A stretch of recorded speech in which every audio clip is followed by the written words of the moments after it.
Eamon Khan here, 4 seconds out. Pleasure to be in the company of the source, the doctor as well, Lawrence Okolie. Lawrence, scouting mission, taking a bit of an eye on your competition, looking to see what they do this weekend? Yeah. I mean, I already have a pretty good idea what I believe is going to happen, but you have to wait and see it happen. Is it always different watching a fighter up close and personal that is seeing the tape of them and seeing them what they do, the body work of Agit Kabayel, which is what's been spoken about?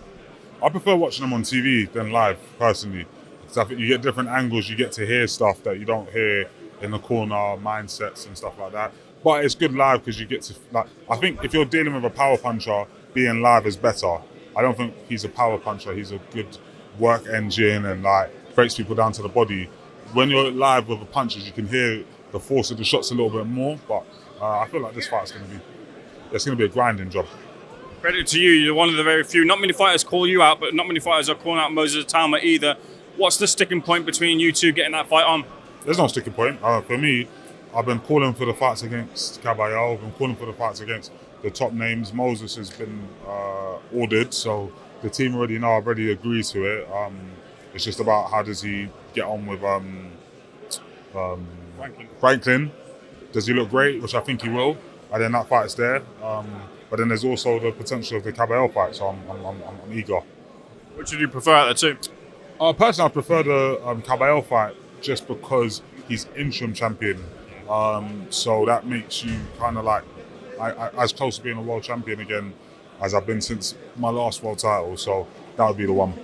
I want to rewind to the preparations for Jake Paul versus Anthony Joshua. You copped a lot of stick from a lot of areas, but specifically from Dillian Whyte. I saw in his IFL interview, he said you weren't the best of characters to go help Jake Paul prepare for Anthony Joshua, considering your history with Anthony Joshua. What's your response to that? I didn't know. I've only literally been told today because I don't watch Dillian Whyte interviews. Dillian Whyte's a bum and a waste of my time and breath at the moment. In terms of that, personally, me and AJ have, I don't want to say an agreement, we know what it is. I don't want to talk on AJ because of the situation that's been going on lately. But in terms of me going out, it was what it was. No one, in terms of it's, once again, I've been to spar Tyson Fury when I was under AJ's management. It is what it is. And when you're talking about a fight like that, it's anyway, they don't know what's going on behind the scenes, and that's that. If we also rewind a little bit further, the Dillian Whyte fight was a viable prospect for yourself. Is it still? Hopefully not. Do you know what I mean? Hopefully not.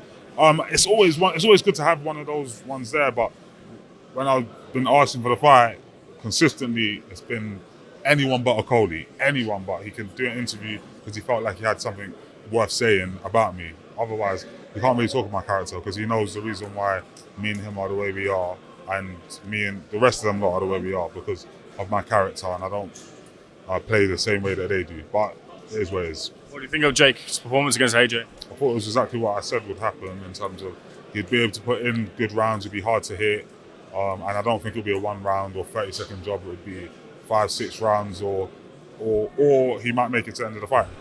What do you think is happening with Oleksandr Usyk right now? He seems to be vacating the belts. There's a feeling that he might even vacate that WBC, and he's going to be taking on Deontay Wilder as opposed to the champions in waiting. Yeah, I don't think that if he boxes Wilder, he'll lose the belt. The WBC seem to be supporting him, and to be fair, Wilder was a world champion with the WBC for a long time, so I think that's one that they will kind of ban out, go on and have it. So I don't see them getting rid of his belts because he's such a big name. He's done so much for boxing, but hopefully after that one, they start moving a bit different. The return of Tyson Fury tempt you? Want to be in the opposite corner to him maybe as well? Yeah, of course, but I'm realistic as well. I don't just say I want to box this person, that person. Yes, brother, you're right. I don't say, for people like, let's say, Usyk, Usyk, Fury, AJ, them three, you kind of have to have something that they want because they're such big names, they can box anyone. So Fabio Wardley now can say Tyson Fury because he's got the WBO world title. So it's kind of like, I need to beat a Kabayel or someone like that to kind of get something that's this is mine, I got a WBC interim, I got a WBC world title, and then I could do the Fury stuff. Are you planning to step through the ropes and face off with him after the fight? I would love to, but you know what? The problem is a lot of times people don't want that because they've just had their moment. Could I force it? Maybe. I'd hate if someone did it to me, but guess what? I'm a hypocrite. No, I'm joking. Lawrence, on to a much more sadder topic, of course, the news that hit us surrounding Anthony Joshua and that fatal car crash. Anthony Joshua survives, of course, but he's got a long road back. If he wants to continue out as a conversation for another day, but also just in life as well, kind of dealing with that loss, what was it like seeing the news that had happened on the day? Yeah, it was really painful. I'll be honest with you, because I knew the two guys that passed, and moreover, it's like, you know, when like, obviously, first of all, I thought I don't want to get into my whole story of it. It's not about me, but it was a very, very sad thing. It's the first two people in my life that I've known personally, that I've touched, that passed away. So it hit me hard for a number of days. It's still, when you see even just the RIPs, people are saying it in a nice way, but it brings it out. Oh yeah, they passed, or this, that. And I know we want to remember them, but it is difficult. And then also for AJ, it puts him in such a hard position, because he's now in a situation where if he fights on, it's a problem. Oh, how could you fight off the... And if he doesn't fight on, it's a problem. So it's kind of like, it's such a hard position to be in. Yeah.